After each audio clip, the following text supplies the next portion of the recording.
What's up, my subbers and viewers? And of course, good morning. I'm in front of Waterstones, you know, the same Waterstones in London that I go to all the time. Or, you know the gist of it. Good morning. I'm supposed to meet with Philippa in front of the Dilk house. It's 7:49. I'm supposed to meet with her at around 8:15, and 8:15 we're gonna walk over to King's Cross, where the train will depart at like 8:30. So I've got time. Lots of time.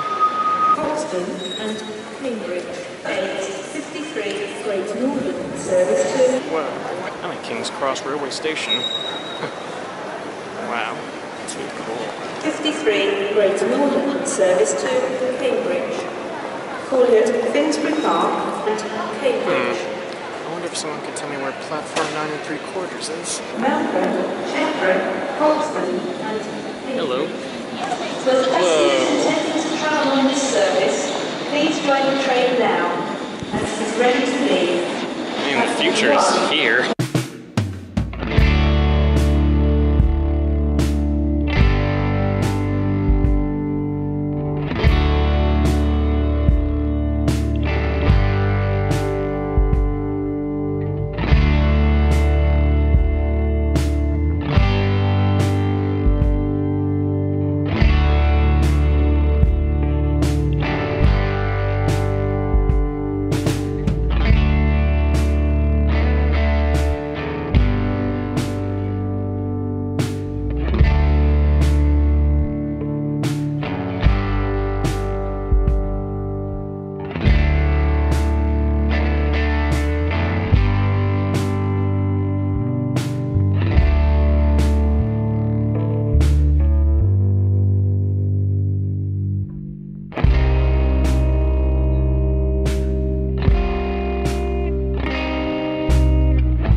We all felt that? Yeah.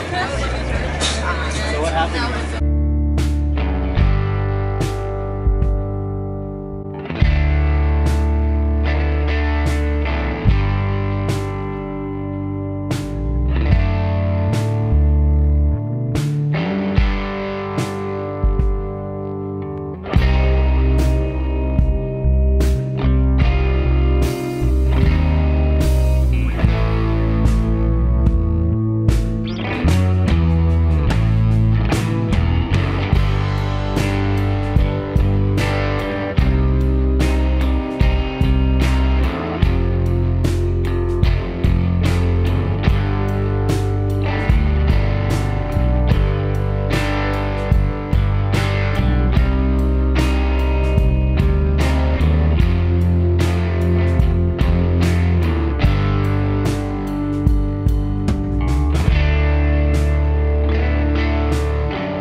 we're getting off here and switching over to another train, and I don't know, because of some problems or something like that. We're still going to Edinburgh, we're just switching on a different train. I'm gonna come to your stand.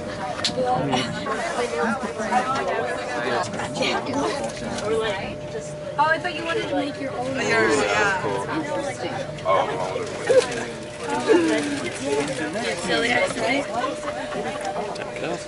York, Doncaster and King's Cross. Once again,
hostel.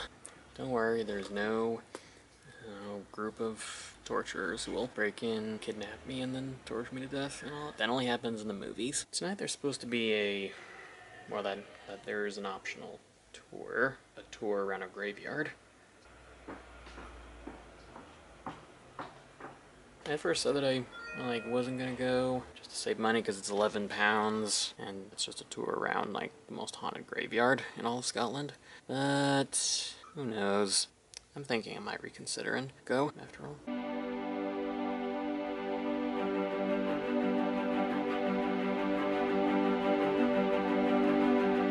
I decided, screw it, I'm going on the tour. It's a once-in-a-lifetime opportunity.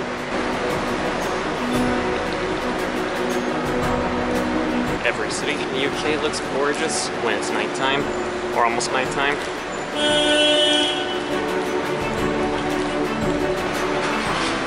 It's just gorgeous. Really, really, really, really gorgeous. There it is again, the gorgeousness of Edinburgh at nighttime.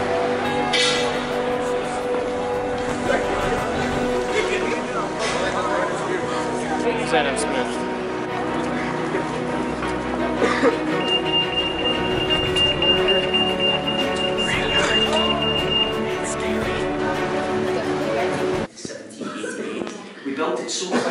But as you can see, we forgot to waterproof it. When it rains outside, it rains inside. And because buildings grew around and about it, 4 stories tall and 4 stories again, it wasn't just water that was coming through the walls. I'm afraid it was raw sewage. The first people to move in were shopkeepers, haberdashers, shoemakers and drapers. They used these lower levels where we're standing as storage, and the upper levels there as the shops themselves. But I believe it was Adam Smith who was first to say, it doesn't matter how nice your shoes are, nobody wants to buy them when there's faeces dribbling through your walls. That's basic economics invented in Scotland. Say thank you. Thank you. You're welcome. Thank you. So the shopkeepers had to move out. Welcome to Greyfriars Kirkyard. There are 457 tombstones here. Count them. See? 457. How many bodies do you think there are? It's very difficult to be precise about, right? We only keep records of dead going about as far back as the 1840s. Even then, that's just the rich people we took note of. Poor people, we didn't care. If there was one thing poor people liked to do, it was die. It was boring, alright? And if you died poor, you were buried within the parish. If I killed you right here, regardless of your class or status, this isn't a judgment, you would be buried here, because that's how it worked. You'd be buried the closest graveyard. And if you were buried here, you'd have lucked out because this was a posh graveyard, yeah? And you could go away and tell all your friends, hey, look where I've got buried. If you were poor, you were wrapped in a cloth and dumped in a loose trench of earth that you shared with hundreds of other poor people, all Scottish, so that wasn't pleasant. And a few weeks after you were buried, they took that shroud off you because it was rented. Hello, are you with us? No. We're trying to get out that way. Door's locked. Is it? Yes, it is, aye. No worries. Cheers. What you do if you see a thief attempting to join the tour who hasn't paid, no, there's a protocol. What you do is you point at them and you shout, thief, thief, thief. Once we're all unanimous, I kill them with this key. If you haven't seen it, it's fantastic. It takes about 7 minutes. Don't worry, I'll compensate you for time at the end of the tour, and we'll share whatever the thief has between us. Always loaded, win-win. I got an Xbox last time.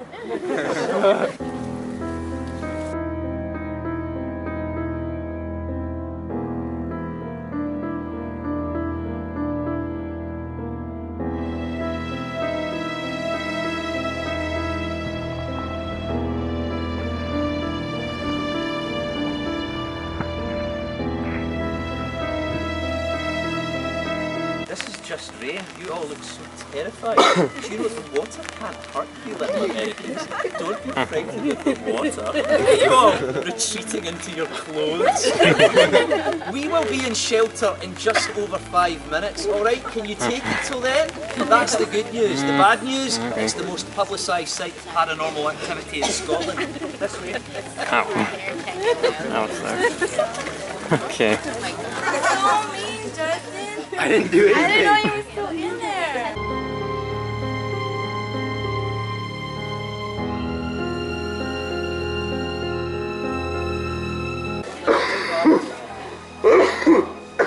We're going to head out, guys, in this direction. Came back the next day, the dog tunnelled under the gate, got back in the grave crying, threw him out again, filled in the hole, dog climbed over the gate, threw him out again, built the gate 4 foot higher. No good. The dog invented a small catapult-like device that threw him into the safety of a nearby tree, scurried down the trunk, got back in the grave crying.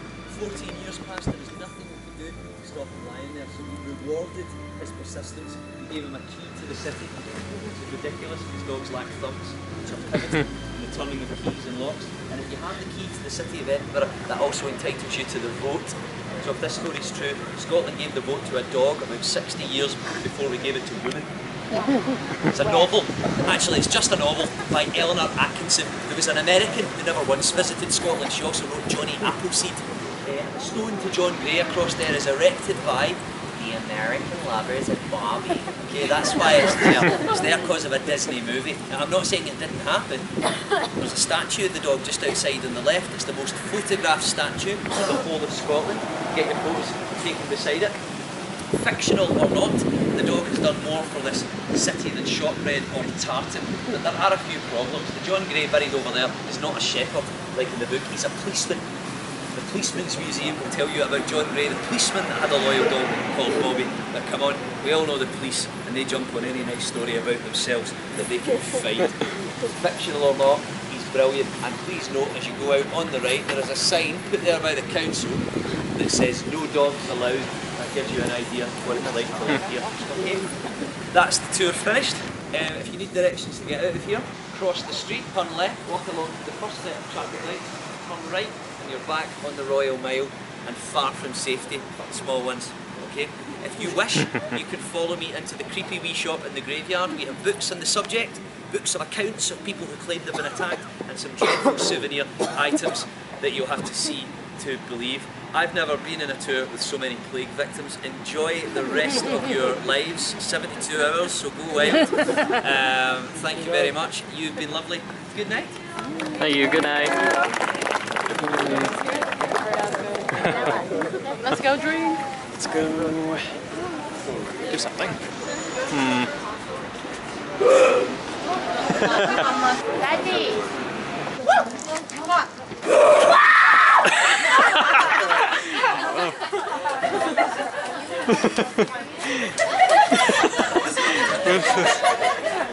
I can't. That. Oh my.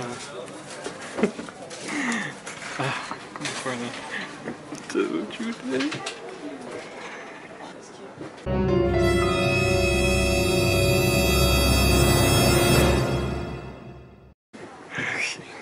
Okay.